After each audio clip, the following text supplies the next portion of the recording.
Hi, my name is Renz and I'm going to talk about power under skill related components. What is power?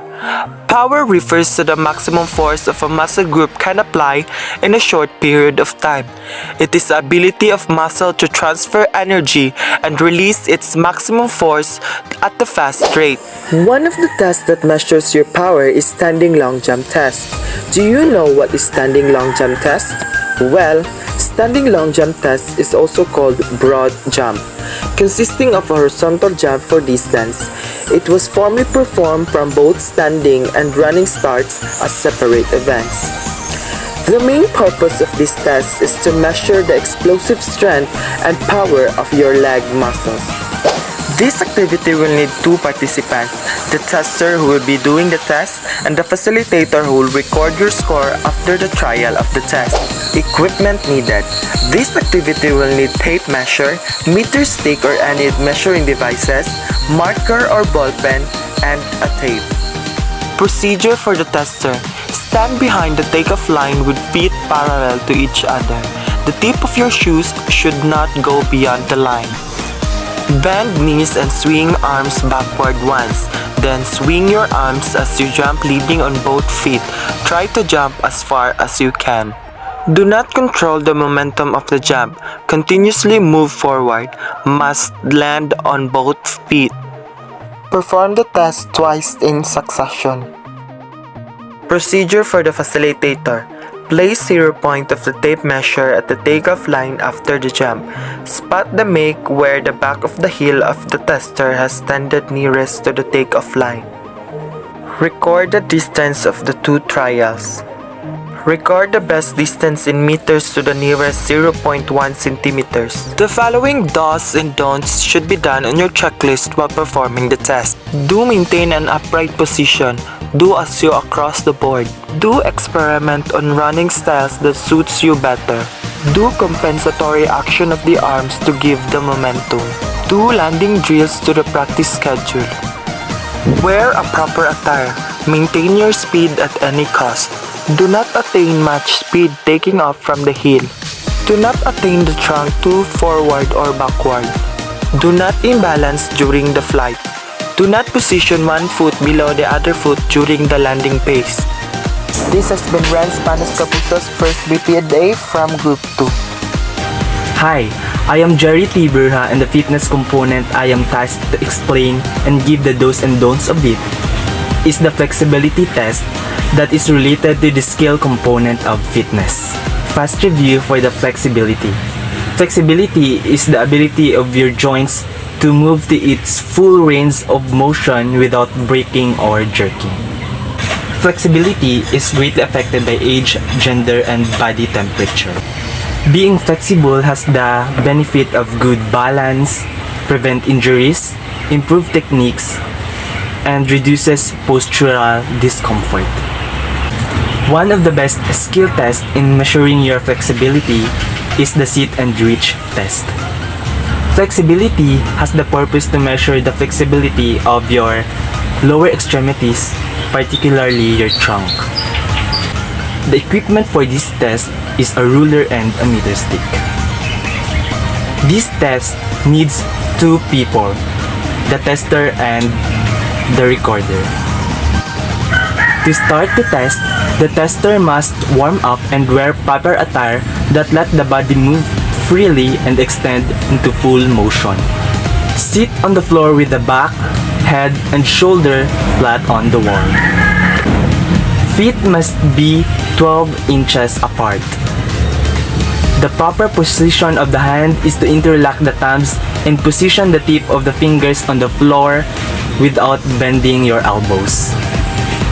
Put the start of the meter stick at the tip of the finger on the floor. Slowly extend your arm to know your maximum reach. Do it for 3 times. The recorder must record the farthest reach in centimeters. Maintain a straight knee and elbow. Hold your position in 1 to 2 seconds for the recorder to record your score. And the don'ts of this skill test is to perform the test without warm-up. Also, avoid bending your knees.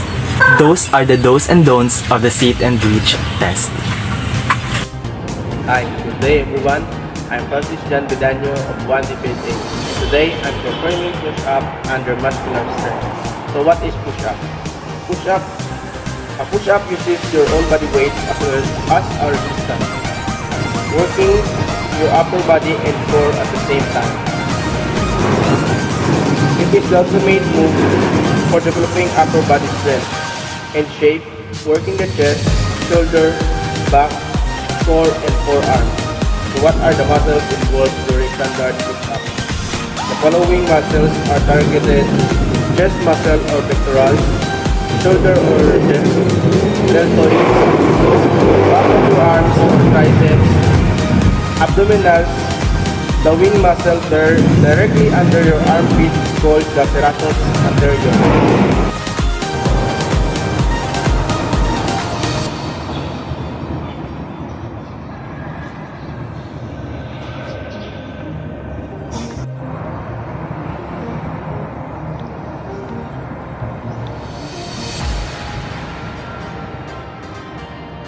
These are the do's and don'ts while performing push-up.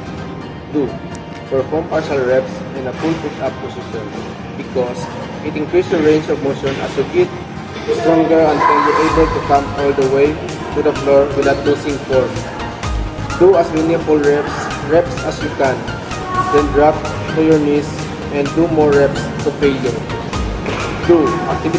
Actively press away from the ground with your hands, because spread your shoulder blades back at the top of the move as you would in plank. This prevents your scapulae from sliding inward and engages your back and shoulder muscle for better strength and stability. 2. Move a single solid unit, lowering with a stiff and stable body all the way down, then pressing back up the same way is important. The quicker and steadier your body during move, the more you can focus on utilizing your chest and triceps do the work.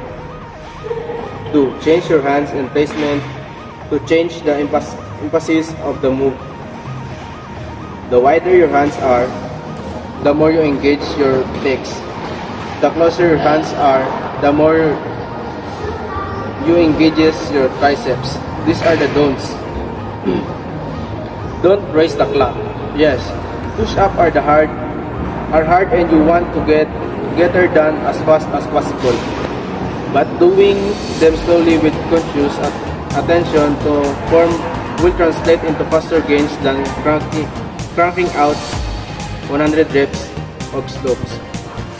Don't forget, breathe. Inhale as you lower towards the ground. Then exhale as you press back to start.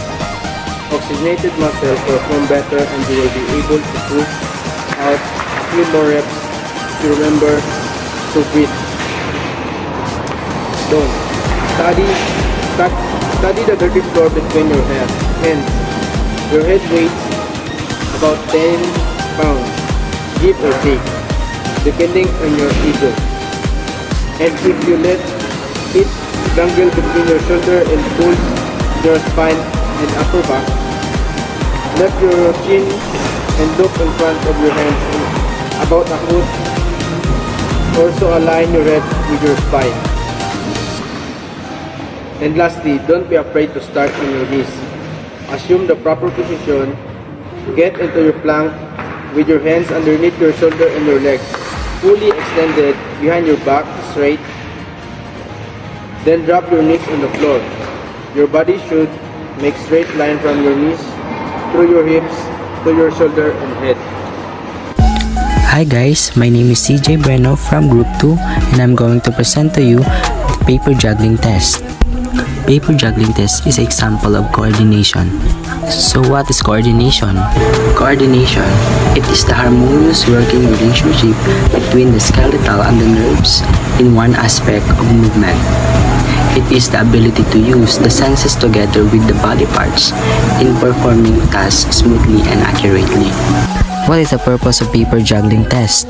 The purpose of paper juggling test is to measure the coordination of the eye and the hand. What is the equipment needed in this activity? The equipment needed in this activity is a piece of crumpled paper. There is two persons needed in this activity, the tester and the partner. Remember, wear a sports attire before you do the activity. For the tester, stand comfortably on the area with no obstruction. Remember, with no obstruction. The next step is hit the crumpled paper alternately with the right and left palm upward. The height of material being tossed should be at least above the head. For the partner, count how many times the performer has hit with the right and left hand.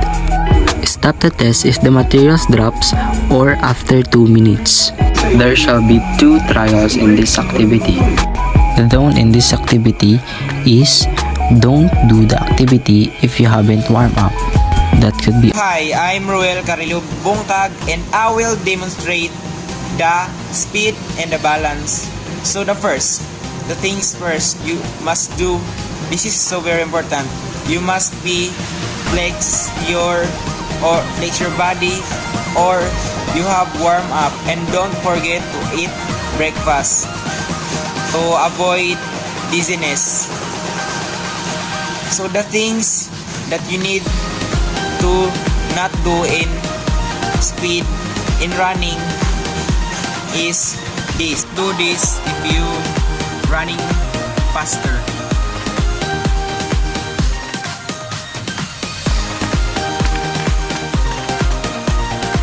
Or like this.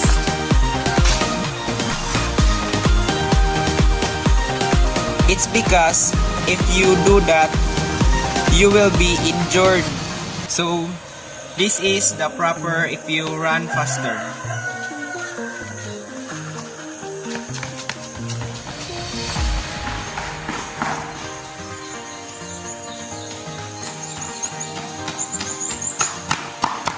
All you need to do is boost your presence of mind of that thing so you do not have injured to your body. And in the stork balance, this is so very simple. You must do this, not this, not like this. So the important of the stork balance is balance. Good day everyone, I'm Hazel Joy Bibolaño from Group 2, and today we're going to do physical fitness test for our cardiovascular endurance. Cardiovascular endurance is the ability of our heart and lungs to work for a long period of time. We need this in sport that requires a long duration of playing, like marathon, cycling, or football. To test our cardiovascular endurance, we need to do the 3-minute step test. First, we need a stopwatch, or you can just use your cell phone, a stair or a bench, and our resting heart rate. To get our resting heart rate, first you need to locate your pulse. You can do it on your neck, here, or you can do it on your wrist. Count your pulse beat for 10 seconds and times it by 6 to get 1 minute. To do 3-minute step test, you need to stand at least 1 foot away from the bench. The first sequence should be alternate. At the signal, go step up and down the bench for 3 minutes at the rate of 96 beats per minute. One step consists of 4 beats. Up with the left foot as the first count and up with the right foot for the second count. Down for the left foot for the third count and down for the right foot for the fourth count. That is the first sequence. Up for the right foot for the first count and up for the left foot for the second count. Down for the right foot for the third count and down for the left foot for the fourth count for the second sequence. And the do's for this activity is to hydrate yourself before taking the test so you don't get dehydrated. And do wear proper attire so you're comfortable enough while doing this activity, and do warm up first before taking the test to avoid injury. And do get your heart rate before and after taking the test. And the don'ts, Don't talk while taking your pulse beat. Don't sing and laugh while taking the test. Don't stop and rest unless dizziness occurs. Please stop and rest. Don't sit down immediately after taking the test. Hello everybody, I'm Clarissa Caban and I will teach you the proper way of agility and exercise. I have one example of exercise and it is called quadrant test. So, I will teach you the do's and don'ts of quadrant test. Let's go!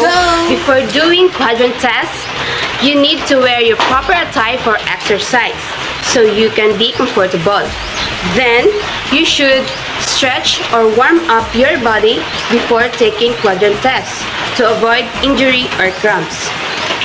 Next, while doing the exercise, you need to focus to your step because agility is an ability to change direction and accelerate while in motion. So you need to focus on your work to avoid distraction. Then after taking the exercise, you need to keep standing while taking the rest so that you can't feel dizziness. Good day everyone, I am Aldrich Ivan G. Kaduyak, and for today, the fitness components that I was tasked to explain and give the do's and don'ts of it is the muscular endurance. So a short review of what is muscular endurance. Okay, so muscular endurance is the ability of a muscle or a group of muscle to perform repetitive contractions against force for an extended period of time. So some benefits of doing muscular endurance are healthier body, clearer thinking, better self-image, more energy, and better mental fortitude or confidence. So those are some benefits of muscular endurance. Okay, so one of the best skill tests in measuring your muscular endurance is the sit-ups. So let's now move on to the do's and don'ts in doing sit-ups in measuring your muscular endurance. First is wear a proper attire or simply wear an exercise attire, just like this. The next one is put some heavy materials on your feet, or if you don't have that materials, you can have a partner to put some weight on your feet because your feet should be anchored so they are flat on the floor. And another one, use your arms to create a little bit of momentum. You don't need to be fast. Remember, contraction, not speed. So we now proceed to the don'ts or common mistakes in doing sit-ups in measuring your muscular endurance. First is do not pull your neck. The next one is incorrect pelvis position. Your lower back must be flat on the floor. Remember that no arch in lower back will happen. The next one in doing sit-ups is don't go too high. So those are the do's and don'ts in doing sit-up test. I am Aldrich Ivan G. Kaduyak. Thank you and have a great day.